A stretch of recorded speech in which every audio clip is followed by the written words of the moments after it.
Before going into the topic that is assessment and feedback, all of you, we have the experience of teaching, and mostly during these last 2 semester in this COVID pandemic situation, it is totally online. Okay, now we could very well differentiate what was our experience in 2 semester before, that is 2019, and now how during these last 2 semester pandemic, what is our experience in teaching. So it's a two-way, both teaching learning experiences from the students point of view, from our points of view. It's a complete different scenario. There are, if you want to analyze this scenario, it has the advantages, as well as disadvantages also. Now we have become, during this pandemic and during this pressure, we have definitely we have improved a lot in the technological front. We have completely independent and completely techno savvy, and we can run our business through technology. That is one point, plus point. At the same time, other end, we are also missing the human touch, human link, human interaction, the face-to-face interactions.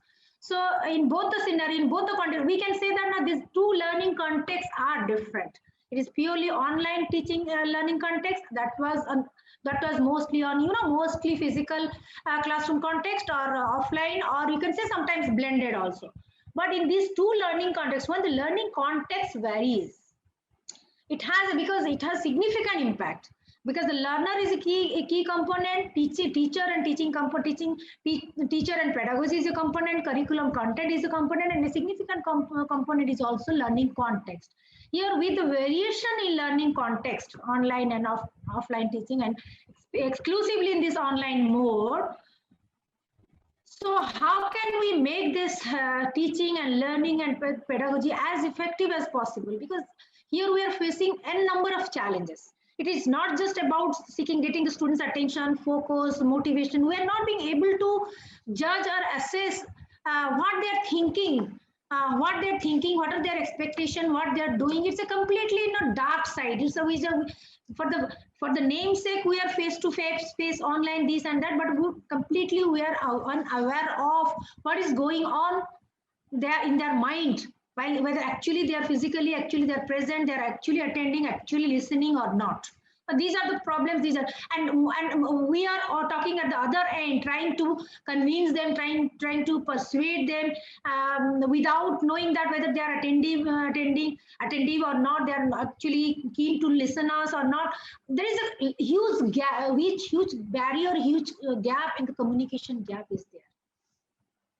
So this is a major, you can say it's a major, you can say hurdle in online teaching, whereas the other facilities are there. But in this present context, how can we ensure that our teaching has been effective? How can we ensure that the students have learned at their best? And again, how to regulate, how to modulate, how to change our assessment, not only pedagogy, content, and etc., but how to evaluate their performance in the best possible way, so that they will not be so much of stressed. Because nowadays, all the time, if the students are even online teaching, if they are being given the continuous evaluations in summative mode or formative mode or quiz or these, they are overloaded. So that has also become stressful for them. And we are getting the reminder again and again not to give much stress during this pandemic stage, during this COVID era, not to put them extra stress. So it's a challenge, but we are just running the business. But how much satisfied we are, how much benefited our students are. Again, I always feel there is a huge gap, even if we have become techno savvy, etc. Because this online learning, primarily, I believe that it is primarily self-motivated learning. Until the student is self-motivated and he is an adult, he is a techno-savvy person, then we cannot get the maximum benefit of this online.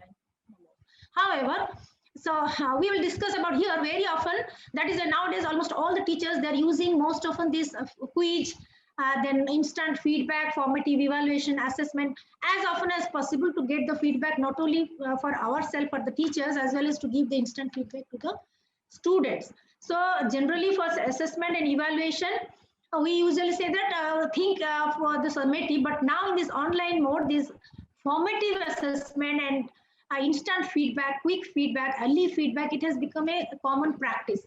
because in order to understand our students, their progress, their mindset, their thinking pattern, their expectation, we need to get the feedback from them as much as possible.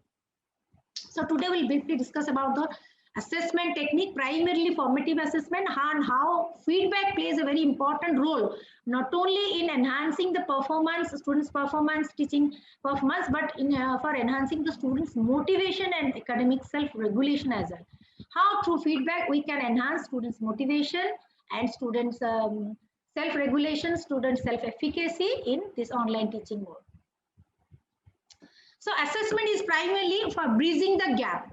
Summative assessment, we used to take it at the end of the semester, end of the course, like something. But formative assessment is very often common, and feedback is a significant component.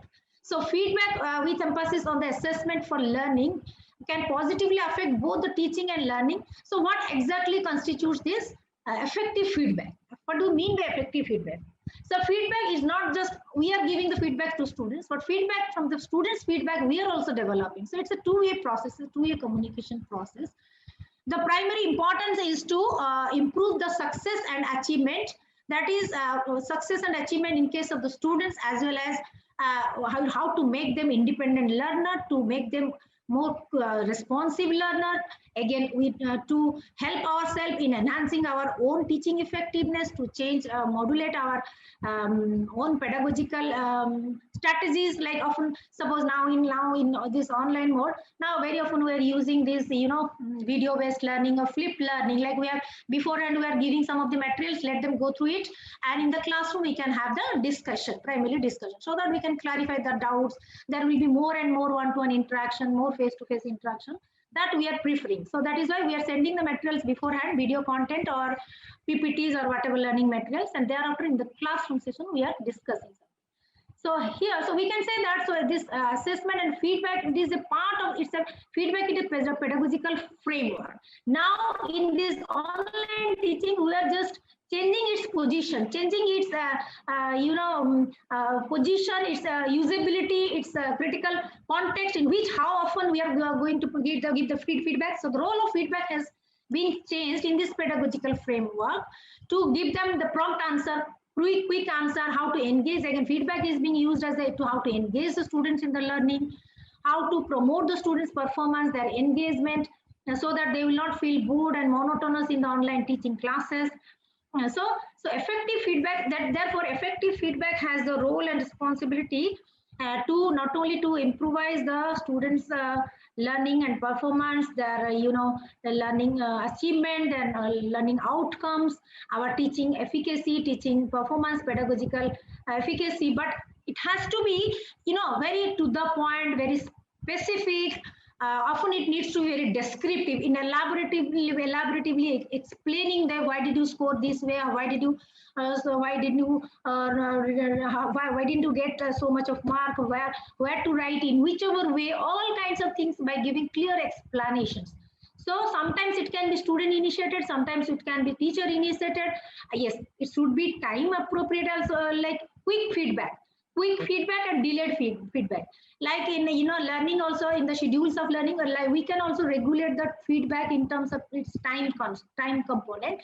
Like sometimes quick feedback acts promptly, because the students, they have still remember the material, the content, and what they have delivered in the exam or the quiz or whatever.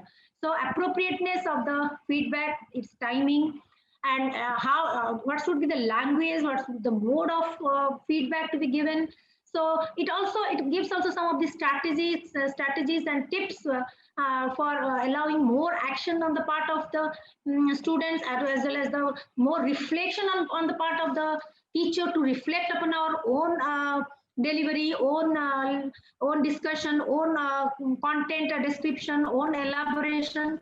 So the more and more it is more and it is based on dialogue and conversation and more communication, face-to-face communication, it becomes more effective, and its adequacy also enhances, its adequacy and relevance also increases. So here now, from assessment, formative assessment, we are coming to the effective feedback. Again, feedback has different forms. Feedback in terms of quiz, feedback in terms of presentation, feedback in terms of giving the incentive, performance incentive, feedback in terms of narration, feedback in terms of discussion. Feedback can be given as a part of formative assessment in different modes, in different ways and means. So now some of the research findings say that when we're giving the feedback, direct feedback in a conversational way, when we are giving it to our students, definitely they're listening, they're learning, they're also reflecting on their own weaknesses, where to improve, how it should be written, what should have been the better answer, like this thing. But it is seen that when feedback is being presented along with a grade, like for example, some quiz test, some short test, some class test has been done, and you have been given that marks or the grades. So when feedback is being given along with the grade, then its efficacy gradually reduces, because when you are putting the grade, like you have got 6 out of 10 or 7 or 5 or 3 and 4, these kinds of gradings are the scores. It creates some kind of intrinsic kind of demotivation, in the sense that, oh, I have not performed well. So it kind of like you are as if you are branding, giving a brand, you're giving a blacklisting, or you're just putting a brand. Oh, you are the 6, you have the 6, you have got 6, you have got 7. So without that number, without that grade, without that numerical position, etc., if we generally give the feedback, it is found to be more effective. So if the grade is omitted, it supports the learner and parents to focus on the learning rather than interpretation of the grade. So without grade we are giving it, the students becomes more inquisitive, more enthusiastic, more keen to work on his own shortcomings and how to improve it, how to perform better, etc. Because he has not been stigmatized by putting that you are an underscorer, or you are a high scorer, or you are an average or something like that. So for the teachers, it is important to reflect on the practices in the classroom and how these affect. So from time to time, again, it's an ongoing process. It's a developing process. It's just feedback. Giving feedback is also a learning cycle. All of us are being the teacher, we are also learning, students, they are learning, and feedback is being evolved day by day in different situations, different context, in different subject context, different classroom context, in case of different learners context. So it also evolves. It also gives us new innovative dimensions of how to put it in a very strategic and effective way. So that is why for the teachers it is important to reflect on the practices in the classroom and how these affect. So whenever we are giving the feedback, we must reflect on how it affects the students, how the students are, suppose in a classroom of 60 students, how they are receiving it. What is their so that is why from time to time we have to get their appraisals, their feedback. Even if we are giving to them, we need to get their feedback about the teaching, their feedback about the content, their feedback about how we are teaching, how much they have understood. So the feedback in a reciprocatory way is more beneficial. So therefore, effective feedback is necessary for improvement and learning, and it is influential in creating the learners responsive to their learners. So here our intention, our focus is through how to make the learners more independent, how to make the learners owning their own responsibility for learning. That means they own the responsibility of their learning through the feedback. So they are the independent learners, they are the self-learners, they are owning their own responsibility for their performance and scores. Even sometimes also they tell us, they explain us or which subject to be taught in which way and how it would have been more helpful for them, what should be provided to them, how it should be given to them in a guided form or in the text form or in the PPT form. So they also sometimes ask us in which way they want this learning material to be customized for them, or how it is to be taught to them. So let's go how to be responsive to their learner, and important to enhance the teacher's reasoning. So here our main focus is how to make the learner more independent learner, self-dependent, that is self-learner, self-motivated learner, owning their own responsibility, can evaluate their own learning performance, can think or monitor, or you can say self-monitor their own performance, so that they can focus more on their learning strategies to enhance their performance, not only to performance, but to achieve the learning goals also. So similarly, it also gives us gives us the feedback in enhancing our teaching effectiveness, teaching efficacy, how to change the pedagogical strategies to better fit into this online classroom, and how maximally we can customize it to benefit the all the students, even though we cannot all the time individually individualize these strategies, but how to maximize its efficacy and effectiveness in enhancing the students' performance. So for improving our own teaching and at the same time making the learner more responsive towards their own learning. So the teacher and the learner both must act to have the best outcomes of learning. So it is a kind of partnership. It's a learning partnership.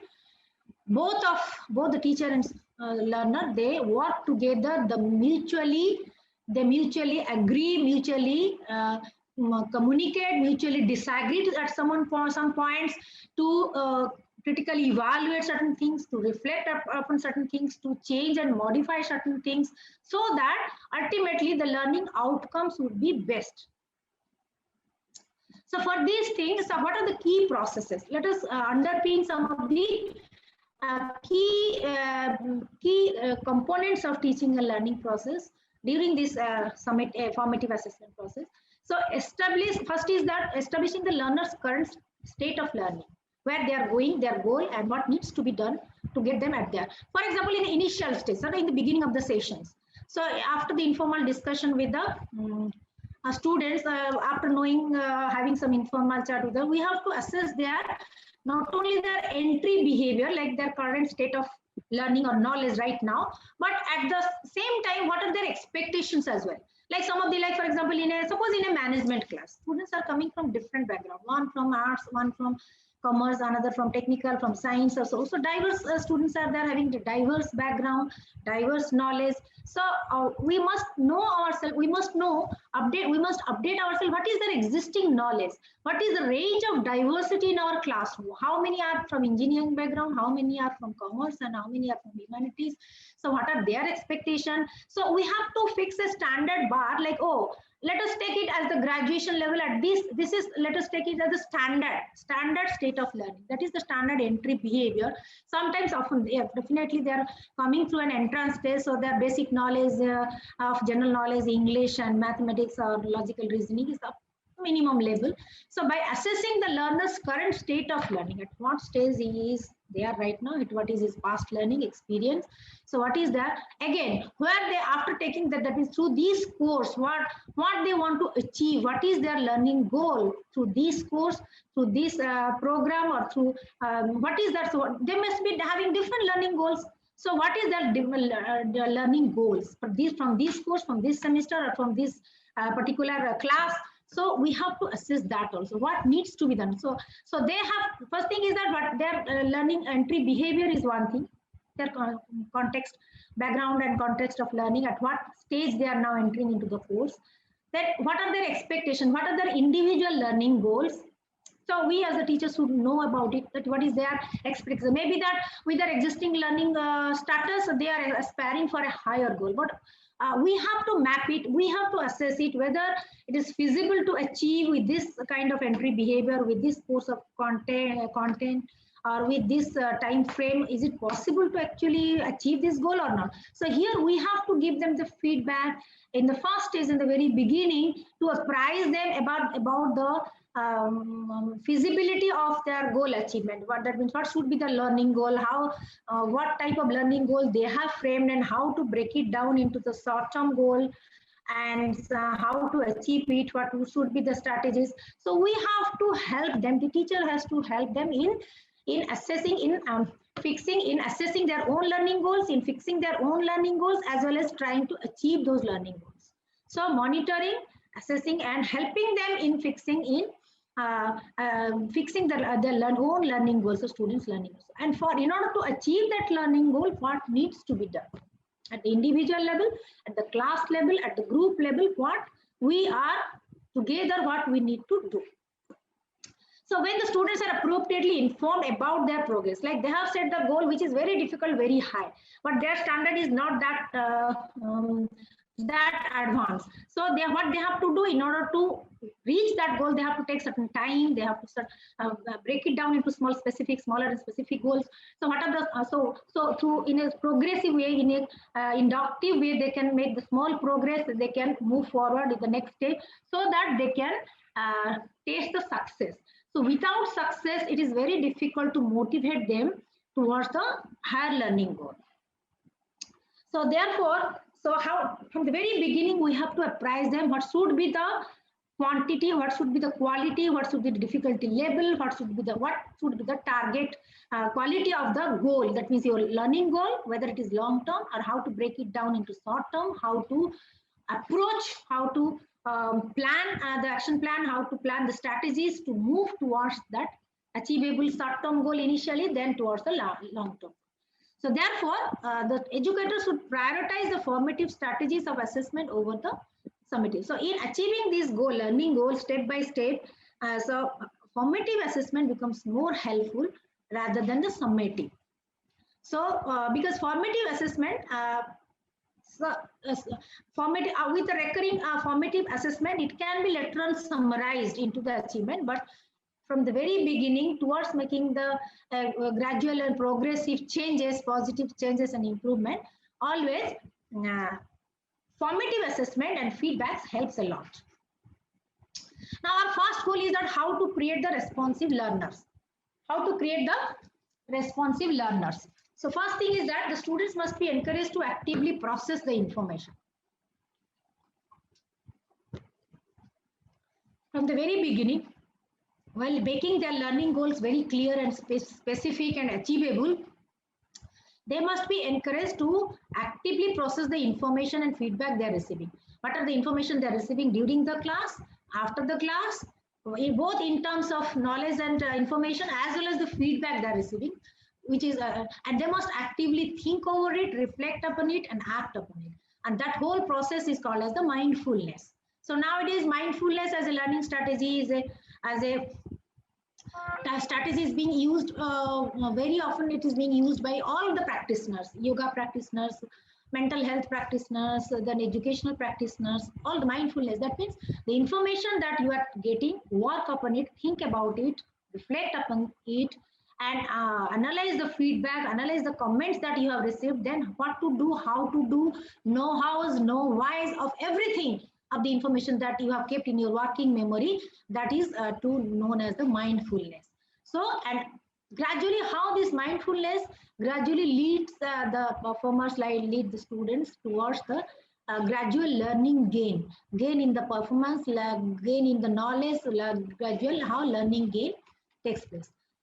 Then another is that second as a student-centered learning. Yes, nowadays most of our learning or pedagogy are the student-centered, because students are the key component. They are the nucleus of whole the learning situation, learning context. So that is primary focus is there. So it has to be student-centered. It has to be mostly student-initiated. That is why we have to keep in mind their learning characteristics, where they are actively construct their own knowledge. So that is the student being the nucleus of the whole learning situation. We have to make ourselves aware of their learning characteristics, their emotional status, their developmental status, their motivational level, their expectations, everything A to Z about the learner's characteristics we must know about the students.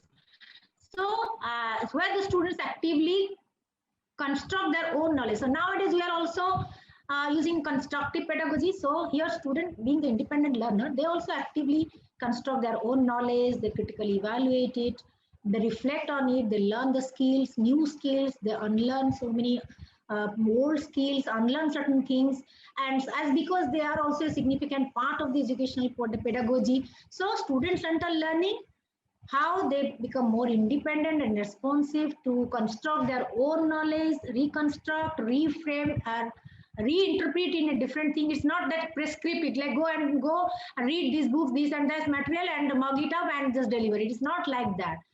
Now with the internet, plenty of sources of information are there.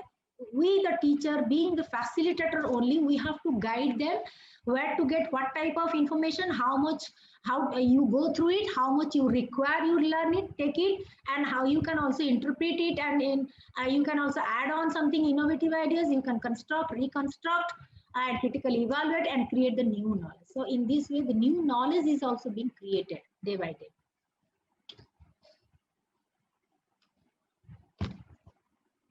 Therefore, feedback is important in creating responsive learners.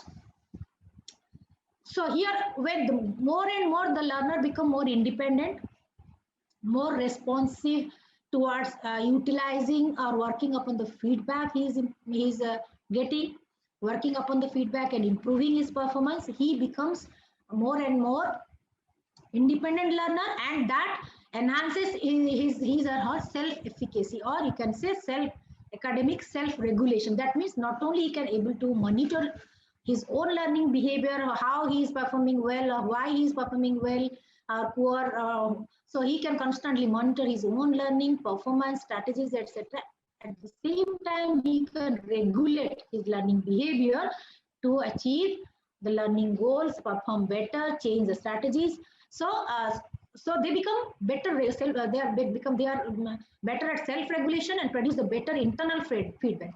After getting the feedback from the teacher, when they become independent learner, they reflect upon their own learning. So they now get these kind of things. When they become responsible learner, independent learners, so it also gives them some kind of internal feedback. They need to, they also apprise themselves. No, I did the wrong thing in that way. I should have done this thing. I should have learned in this way. I should have get this. I should have get this information from that source. So external feedback gradually with self-regulation and self-efficacy, it becomes internal feedback to the learner, so that now they can better able to achieve their learning goals, regulate, change their learning behavior, and that can enhance their performance. So external feedback, information and knowledge, and with owning the responsibility of being a responsive learner and actively working upon the feedback, then the learner becomes more independent self-learner.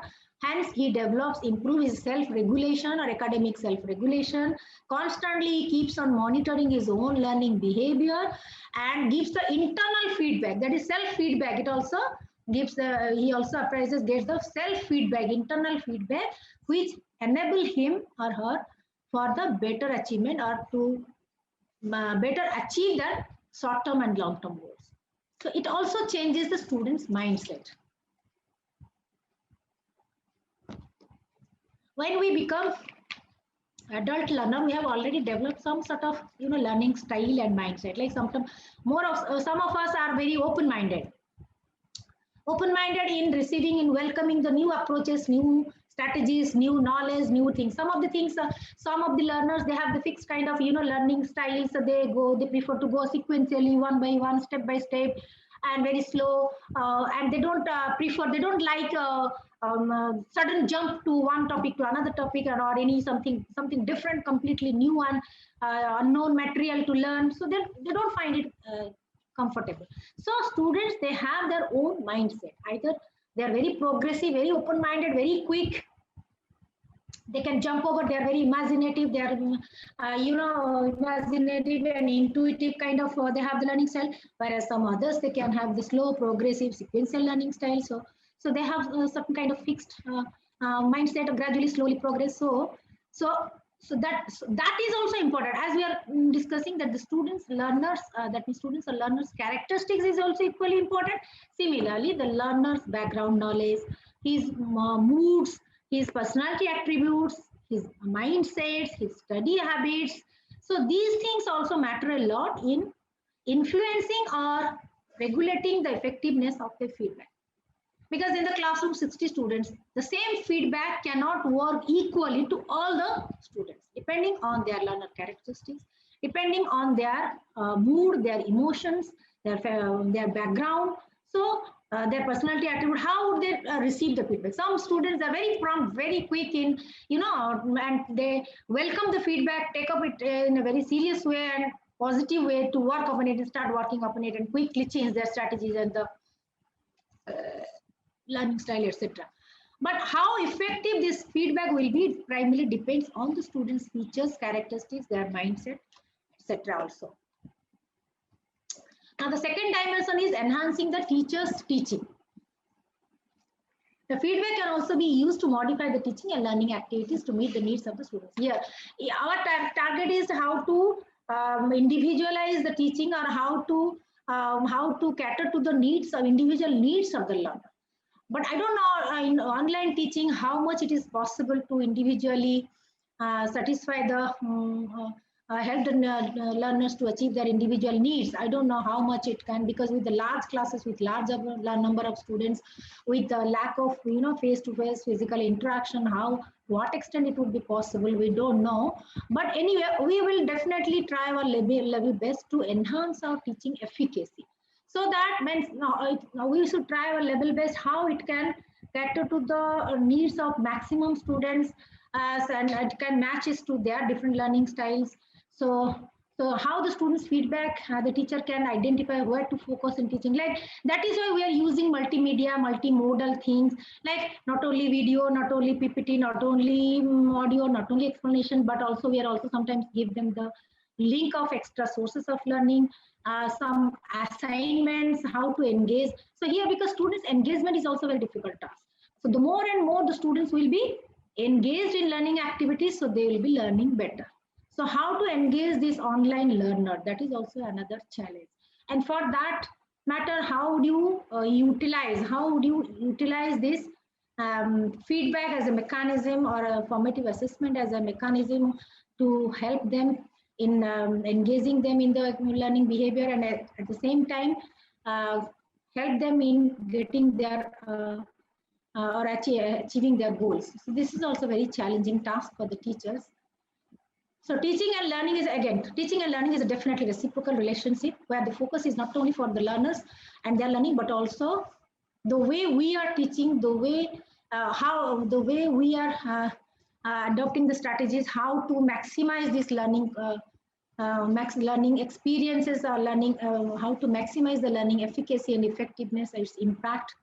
So that is right, and how to map it, how to evaluate it, how to assess it. Is feedback is not for giving the feedback to students learning also. We have to appraise ourselves also, how they are taking it, how they are rating it, what are the, because behind the screen we are not being able to actually assess their expectations, their understanding, their problems, especially their problems, what they're facing, what they're experiencing, especially the emotional experiences they are facing, they're experiencing. We're not being able to identify it. And for motivation, emotion is also a very important factor. So therefore, the teachers to be critically engaged with the research literature and must continue to be the reflective practitioners. So nowadays, all of us, you might have observed that with COVID-19, so many online things are online medicine, online pedagogy for online teaching. There's so many things, so many strategies, so many materials have been developed to face the challenges of this pandemic and this in this isolation and this lack of physical contact and distance mode of teaching and education. So many things are coming. So that is why we have to, being a part of the academic community, we have to also go through that literature. What is the research outcomes? What are the outcomes of different surveys? What they are thinking? And again, because we are dealing with the human beings, we are not dealing with the products. That means non-living products. So we are dealing with and human mind is volatile. It's changing every moment, every second. So how, and dealing with the students of 100 or 60 or 80, how to understand each and every mind of the student and learner. And it is so flexible that it quickly jumps from one to another stage very quickly, right? That means their attention span, their motivation, their stress, their that understanding level, everything is changing, everything is so volatile. So how to map it, assess it, and how to critically engage ourselves in reflective practices as well as in research literature, so that we can come up with new innovative ideas, assignments, quiz, learning materials to cater to these to their diverse needs. So now with this online teaching, the needs have also become very, very diversified, and we don't have any clue to exactly map it, because we cannot see them physically, we cannot understand their emotions behind the screen. So how to enhance the teacher's teaching through this feedback to maximize the efficacy? So if the teachers focus on reinforcing the view that feedback will help the students to learn rather than dictate how smart they are, it enables the students learn. Again, feedback, how you are expressing the feedback, the language, the words, the way you are expressing it, that is also important. Like if you are like for every action feedback can be given. So but the way how you are expressing this feedback, how you are describing this, if you will be explaining it as an incentive, as a knowledge of a result in a very positive way, emphasizing more on their strengths and motivating them, encouraging them how they can improvise their learning, how they can improve their performance, etc., in a very positive connotation and in very incentive way, then it can help them to better understand, better learn, and better motivated, rather than just to show them that how smart or unsmart you are, how excellent, how gifted, how brainy or you are or not, you have performed from your performance. So instead of that kind of rating, if you focus more on reinforcing your views, their strengths, primarily focusing on their strengths and motivating them to improve their performances through adopting different stages, different strategies, that will be more beneficial, that will be more positive. This is a model that we are also going to discuss it later on in the next slide is also there. This how the assessment model, feedback model can be there, which can be helpful. So there are different principles of good feedback practice.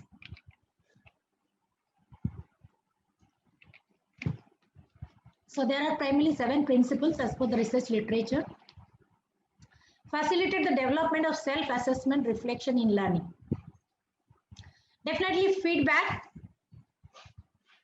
helps in self-assessment, both for the teachers as well as for the students. Self-assessment. We also evaluate ourselves, improve, reflect upon our own practices, improve our own performance, and the students also. So it reflection and self-assessment. It focuses on the self-assessment and reflection in learning. Encourages the teacher and the peer dialogue around the line. So when we are engaged in dialogue, in conversation, in debate, in kind of more in-depth discussion, so that teacher people a dialogue, conversation around learning, it encourages both the teachers and we mutually learn from each other, because students, they are also explaining their experiences. We also clarify our viewpoints. So in this way, mutual learning takes place. It helps clarify what the good performance is. So it also better clarifies what the good performance exactly in terms of criteria. What is the better criteria? What is the better approach to learn, for learning? What is the better goal? What is achievable goal? What is too difficult? How to approach a goal? And what is the standard of the criteria expected from us? So these things can be clearly discussed with the feedback. And then it also provides opportunities to close the gap between current and desired performance. Like for example, now our existing knowledge, this is our current status. For the students, this is our current status. With the discussion, with the course, with the feedback, with the classroom activities and assignments, how we can achieve that expected learning outcome. We have the instructional objectives. Students have the standard, current standard, current learning standard, their caliber. But what is the desired performance? What is expected out of them? So how to fill up those gaps? What is their current knowledge and what is the desired performance that they are expected to deliver? So feedback is it gives the opportunity to close that gap between this current state of affair, current state of learning and knowledge, and the expected learning outcome. So it also delivers high quality of information to students about their learning. So with the exposure of immense source of online, offline, open source courses and the things, etc., it also gives a high quality. It also gives that means delivers sometimes high quality information. It's not that teacher is providing everything, but it is available. We have to just search it and customize it as per our requirement or the students' requirement. So often it delivers high quality information to students about their learning. Sometimes they also take the help of, so many online portals, online assessment techniques are also available. So they can rate themselves, they can evaluate themselves. Sometimes the teacher made tests, and most of the time in online test also the teachers also take the help of the online materials which are already available in the repository. So it encourages the positive motivational belief and self-esteem. So here there is not only mutual learning but mutual mutual positive beliefs or the motivational beliefs, mutual self-esteem, like the in case of both the teacher and the learners, gradually our belief system, our value system, our motivation increases. Similarly, with the increase of motivation, increase of the performance and achievement, so our self-esteem, self-efficacy also enhances, also increases. So it provides the information to teacher that can be used to help us save the teaching. So it is mutually beneficial in the sense that it not only regulates and modifies the students' learning, performance and outcomes, but also it modifies the students and the teachers' teaching strategies, teachers' own performance, teachers' teaching abilities, pedagogical skills, everything at the same time. So these are some of the principles that we must use for the good feedback practice. So now, while giving the assessment feedback, so the primary objective is how to justify the students how their mark or the grade was done. Like for example, after the mid-sem mark or the online some quiz or test, etc., when we tell them to go through it, go through their answer scripts or go through the results again, just to clarify their doubts there. So they need to know that why they have got some certain marks, how they are right, how they are where they are wrong, how it could have been improved, how it could have been that means written in a different way, in a very how, what was the approach of the question and how they have written it, how the question and answers should match in terms of its expectations and what has been asked. So all these things, so justifying the students how their mark or grade was derived, identify and reward the specific qualities in the student work. Like all same question has been answered by the different students in the different way. So each student should be explained properly how accurate, how specific his or her answers are as per the requirement of the questions. So guide the students on what steps to take to improve, how they can improvise their performance, motivate them to act on their assessment also, so they can exactly reflect upon on their own performance. They can evaluate themselves and they can assess themselves accurately that how much they have been right and correct in the examination, in the answer script or in answering the questions, how, so they can map their own performance, that is they can be very accurate in their own assessment. So develop their capability to monitor, evaluate and regulate their own learning. So how they can become an independent learner, self-motivated learner who can not only monitor and regulate, evaluate and regulate, but they can also have the they can take the ownership and they have the complete control over their own learning. They can modify, regulate their own learning. They can change the learning strategies to achieve more. So it is so their whole learning performance is under their own control. Not only they monitor, evaluate, but they can control, change, regulate, modify and enhance their own learning. So the benefits, yes, the benefits of the students' learning is that feedback, it needs to be, feedback has several positive things. The feedback needs to be constructive. Definitely it must have a positive connotation, highlighting the strengths and the weaknesses, how the weaknesses can be removed by changing the strategies, how weaknesses can be converted into your strengths, how you should set out the ways and means and learning strategies which can improve the students' performance. So it has to be constructive in highlighting the strong points, pros and strengths, as well as how the weaknesses can be converted into your strengths by just changing the strategies, by regulating our own learning behavior. Then again, feedback, it needs to be, it has a time dimension also. Feedback given on time, it has a different impact than feedback being given very lately. So give the feedback while the assessed work is still fresh in students' mind, like just after the exam or just after the quiz or short test, like the students have still remember what they have written in the exam. So that is the quick feedback in that situation helps them a lot in actually recollecting or revising their own performances of examination performance and getting the feedback so that they can move on to the next task and subsequent tasks and they can improvise on it. So timely feedback, but often sometimes delayed feedback can also help us, that we'll discuss in which context delayed feedback can be helpful. Then it has to be meaningful in the sense that it should target the individual needs. It should be linked to the specific assessment criteria, because even if informative assessment also, with the types of questions, with the types of requirements in the different, like some of the questions are to be given short answer, fill in the blanks, MCQs, yes or no, or giving the reason, most accurate reason. So with the mode of questions, type of questions, the result, the feedback should also be changed. So it should target the individual needs, be linked to the specific assessment criteria. What type of criteria that is required to assess their performance, a particular type of test.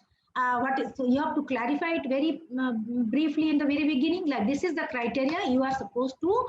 Then all the 4 answers may be correct, but you have to choose the most accurate one. So what is the probability of correctness? You have to pick up an answer that is 90% above accuracy with that. Maybe that others are also relatively correct, but you have to pick up the most accurate. With the changing criteria of assessment, with the changing criteria of questions, so the changing parameters of the questions, then the students would also be given the meaningful feedback, like which question requires what type of answer, and what should be the criteria, and what you have written, and how far your answer has been matched with that criteria. Okay, so that it can benefit the subsequent one. So it has to be meaningful, because meaningful in the context of assessment criteria, with the question attached to the questions. It should be given on time, and it should be constructive in the sense highlighting on the positive strengths and how to convert the weaknesses into the positive piece of work. So how to convert all the aspects of feedback in a very positive outcome, constructive outcome, timely feedback being a positive outcome, and meaningful feedback being a positive outcome. So here as a constructive, timely, and meaningful feedback. So it is ultimately, when we summarize the feedback, it has to be constructive, positive, timely, and meaningful. Because these 3 things, it encourages the students to think critically about their own work. It gives them enough time to reflect on their own performance. They also need to collect the different sources of information, learning material, etc. And they also need enough time to go through it, read it, summarize it, paraphrase it, and prepare the notes, concept maps with bullet points, with the concept maps, etc. So it also helps them see their learning in the new ways, in a different way, in a unique way, in a very constructive way, and gain increased satisfaction from it. So now, as if they feel like as if I have designed this new learning material once again. Whatever it has been given to me, I have added so many things, I have deleted so many things, I have added some of my own concepts. So now I am modifying it, reconstructing it in a new learning content. Okay, so it also helps to promote the dialogue between the teacher and the student, among the peer. Now we have the online learning community. So even online platforms, even though it's not very easy to to form the collaborative group or group presentation, maximally 2 or 3 people for the presentation, etc. But the collaborative work on the purely online mode is not that easy. But with the learning community, with the more discussion and dialogue and conversation, so we can share our knowledge, views. So we can also promote the more and more dialogic kind of discussion and conversation that can enhances our performance, self-efficacy, and we can also we can be able to learn about others' viewpoints, how to share with others and understand their viewpoints. So that also, it also promotes the dialogue between the stakeholders and the all the stakeholders, that is the students, staffs, parents, teachers, all the things. So here the effective feedback, it guides the students to adopt and adjust their learning strategies. So the effect, when the feedback becomes constructive, positive, meaningful, and timely, it guides the students to help the students to adopt and adjust their learning strategies. They become more flexible. They may become more adaptable. It also guides the teacher to adopt and adjust the teaching to accommodate teachers' learning needs. They become more dynamic, more flexible. It guides the students to become more independent and self-reflective learner, and also they become more better critic. They can critically evaluate their own work, add on something, eliminate something, construct and reconstruct the work. So they can design and redesign the whole thing once again. So it also stimulates reflection. It also stimulates interaction, dialogue, discussion for improve learning and improvement. So it has a positive consequence outcome, so constructive, so that the students feel encouraged and motivated to improve. So every time when they're attending the classes, they will be attending the classes, they feel very encouraged and motivated. Now that means because they hope that, oh, they will learn something new, something different. And here there is no question of feeling bad or feeling inferior, something like that. Like it's a kind of equal platform, same platform, they are discussing, they are sharing, so they feel more encouraged and motivated to share their knowledge and learn. So, and it has the consequences that it engages the students by requiring them to attend the feedback part as the assessment. So it encouraged them, it motivated them to be attentive to, or not to miss this feedback session at least. So they become more keen to attend the feedback session as a part of the assessment. So because they are not feeling very bad or inferior or less motivated, rather it gives them the more actual picture, right picture or correct picture of their performance, and it enhances their motivation and their focus and their performance.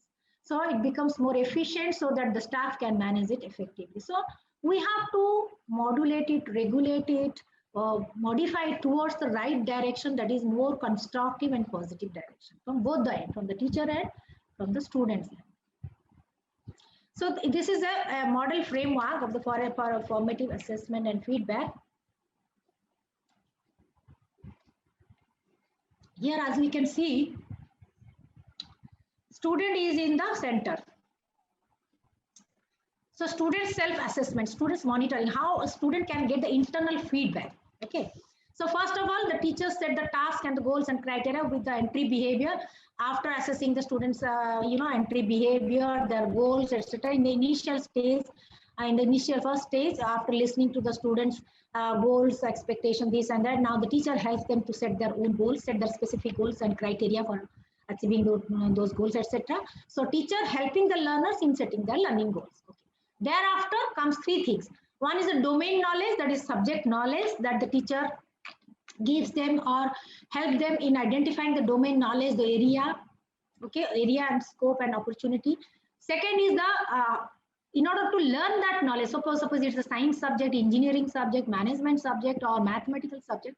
Suppose this is the domain area, and what should be the appropriate strategy to acquire the knowledge, to gain that knowledge. So the specific strategies to achieve the knowledge in that particular domain, and the motivational beliefs, like I can do it, I will do it, I will. What is the self-belief about self-belief of the learners, and what is the level of motivation, so that they can be very assured that yes, I can do it. The difficulty level of the course or the content, I can face, I can overcome the hurdles, I can learn, I can acquire the mastery, all this kind. So what is the motivational belief of the learner, how to strengthen it with the more competencies and the skills, so that they become more confident. So these three things going together, domain knowledge, strategy knowledge, and the motivational belief going together, then it leads towards the student goals. Like with this speed and accuracy, now the students are there heading towards the individual goals. Okay. So with the students' goals, then some of the tactics and strategies they are also using on their own. Some of the strategies they are using their own. Some of the strategies the teacher is advising them. With these goals, this domain knowledge, three things, as well goals and the tactics and strategies, they are moving towards the learning outcomes. This is the one-to-one online linear learning curve. But whereas at the same time, parallelly, students' own assessment, self-assessment can also work a lot in benefiting or in reciprocating this process. Like, for example, having the dialogue with the teacher, having the dialogue with the peers and the seniors and etc., like in terms of the external feedback they're receiving. So having the dialogue with these stakeholders, the students also having the dialogue, they also receive some of the feedback from the external sources, etc. From internal source also, from these classroom discussions also he is receiving then this from the students goals. So these are the what are the things in feedbacks he is receiving from this stage, that is these things helps or gives the students internal feedback. The feedback he is receiving from the external sources, from the teachers and the peers and the seniors. It also, after some time, it works as an internal feedback mechanism. So this internal feedback mechanism, it enables them, it makes him capable, it enhances its capability and efficacy in monitoring his own learning gaps, assessing his own learning and performance, and can better enhance his performance so that the performance can be enhanced, can be increased to this level. Okay. So the whole feedback mechanism thing is that this is the external feedback and this is the internal feedback. This is the within classroom feedback, and from these classroom feedback sources, how the students can also get the internal feedback to him from these sources and can utilize this internal feedback for enhancing his own self-assessment and monitoring the gaps and reflecting upon his own performance, and gradually utilize these internal feedbacks, utilizing these key sources, keywords and cues for enhancing the performance. So this is the model we can very often use for our classroom exercises. So these are also some of the models also given by the different researchers with regard to the different stages of the feedback. Like feedback can have 3 stages. One is the before feedback, one actually during the feedback, and what is after the feedback. So that is that before the feedback, it is called the feed up stage, and feedback right now, the current state of affairs, and feed forward, like what will happen next, how to catch up next level, at the next level, that is the feed forward. So these are some of the principles of good feedback principles, like we have already discussed, like it promotes the dialogue and conversation. We can evaluate and assess our goals, learning goals, whether it is achievable or not, how feasible it is, how difficult it is, how much time frame it requires, what sort of action plan it requires, how much of effort, what type of preparation. Like the people, they prepare for the CAT exam or JEE exam or AIMS exam, etc. There are different criteria, different requirements, and how to prepare for in a very strategic way to crash these exams. So that is the main thing. So emphasize the instructional aspects of the feedback and not only on the correction. So feedback has the instructional aspects, constructive aspect, excluding the correctional. Feedback is not to just rectify, but to give the instructional, to facilitate the learning, to give the positive and constructive feedback. But it has the different dimensions also, how to utilize it. So remember to provide the feed forward, indicate that the students need to think about in order to bring the task performance closer to the goal. So after feedback, we have to motivate them or stimulate them towards the feed forward, like from the present state of feedback condition, how they can move forward in the later stage to achieve their longer goals, or they can become more closer to their academic goals. So specify the goals of the assessment task, use the feedback to link the students' performance to the specified assessment goals. Okay, and then engage the students in practice exercises, dialogue, discussion, assignments. Like I have observed that if you give them, you just explain them some the content, etc. But when you are giving them the assignments, it should not be from the PPT itself, but you should give them some kind of assignments they need to apply in the real life context, in society, social context, or in economical context and environmental context.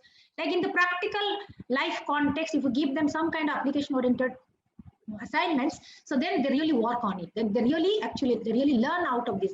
Only theoretical knowledge or content knowledge will not help them in learning the subject or getting the benefits from the courses. So engage the students in conversation around the purpose of the feedback and feed forward. So before feedback, we are giving that is the feed up. During the feedback, what exactly is what I have done, where do I stand, that is the feedback. Feed forward is after the feedback, in which way I should move on for the next step. So they enlarge the range of participants in the feedback conversation, incorporate the self and the peer feedback, along with the teacher's feedback, peer feedback, self-feedback, and seniors feedback. All kinds of feedback can be helpful, not only from one source but from other sources as well. So these are some of the good assessment and feedback techniques and practices. So these are the nowadays these are the now the feedback in small group context, in hands-on learning context, in lab context, in the tutorial class context.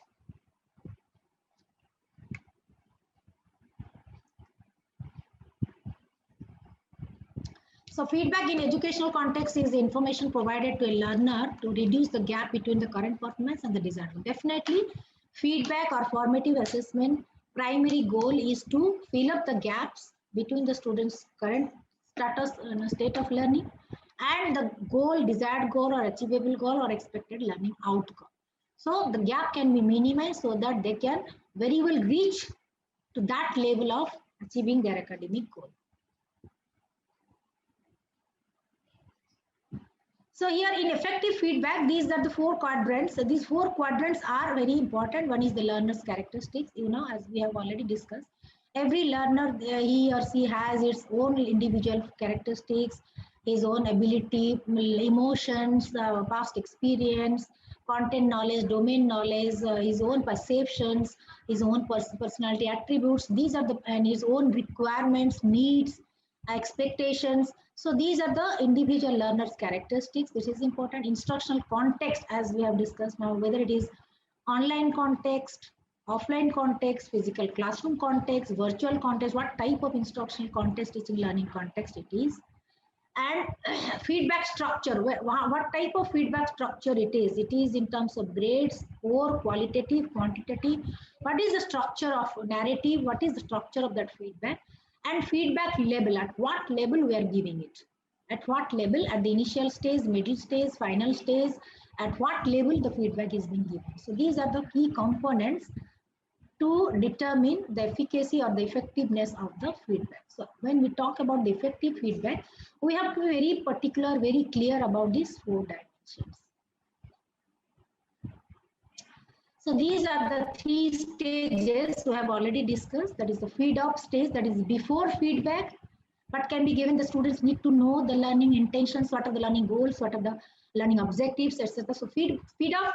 So that is a feed up. It clarifies the students where I am going. What are the learning goals and objectives? What are the goals that we need to know? That is the feed up. And feedback is exactly what I am doing right now, what progress it is being made during this process. So feedback itself focuses on monitoring, assessing the learning progression, how I am moving on, how I am performing at the moment.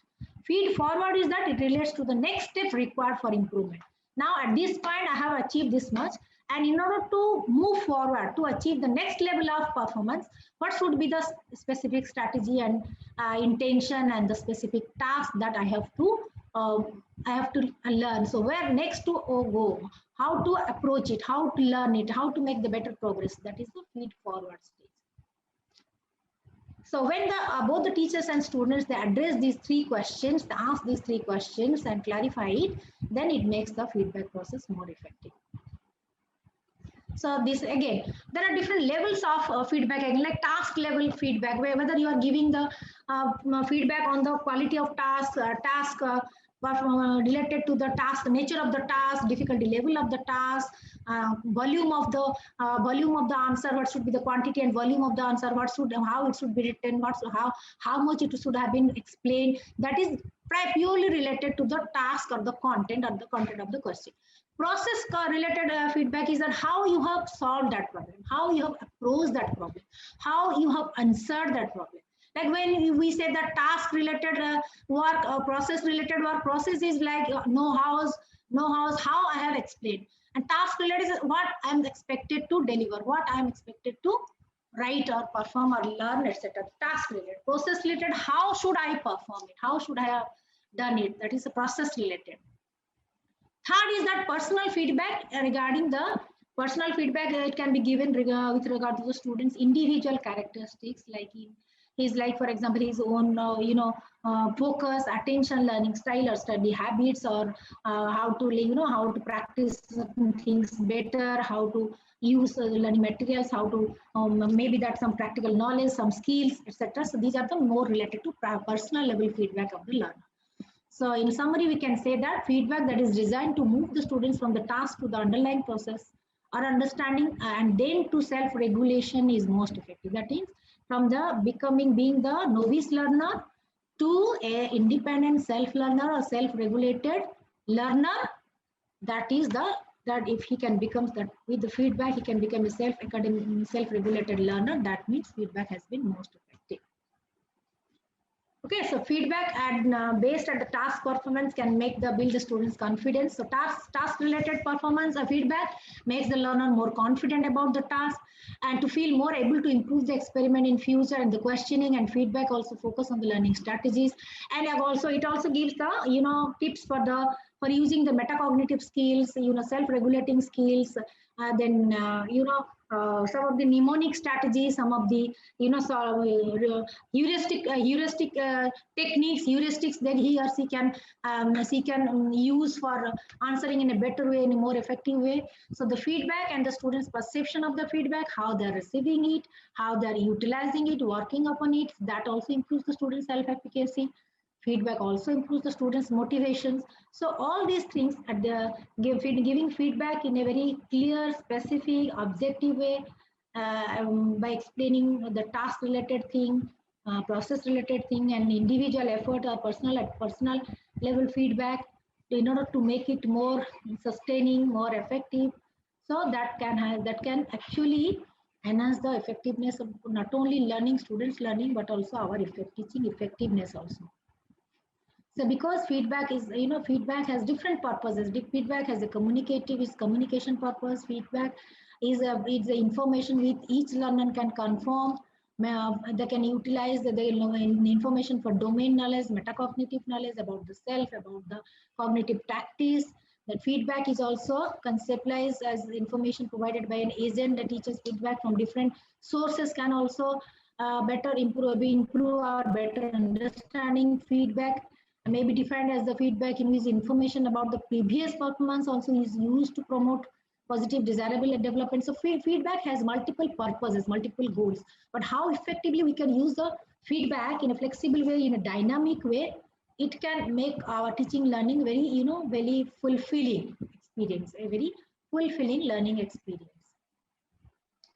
So these are some of the statistics as to what extent which component attribute to the student's achievement. Like here feedback contributes 0.79% for the student's achievement.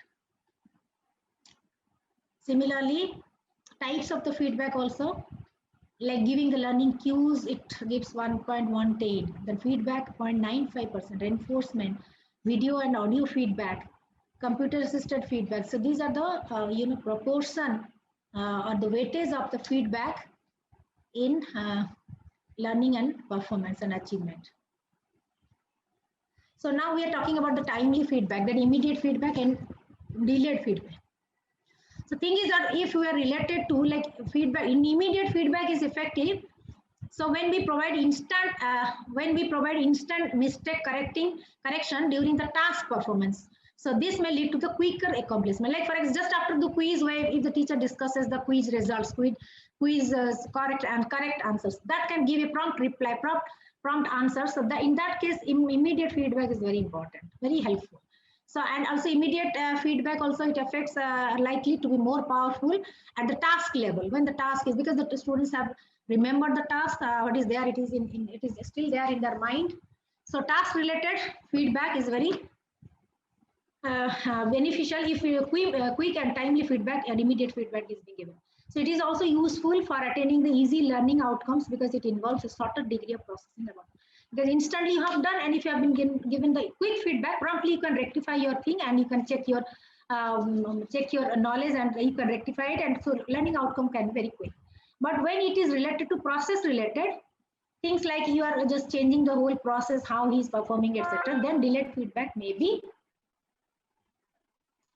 very helpful. So Effective to provide the delayed mistake correction during the processing of a task when it requires a longer duration to accomplish the task.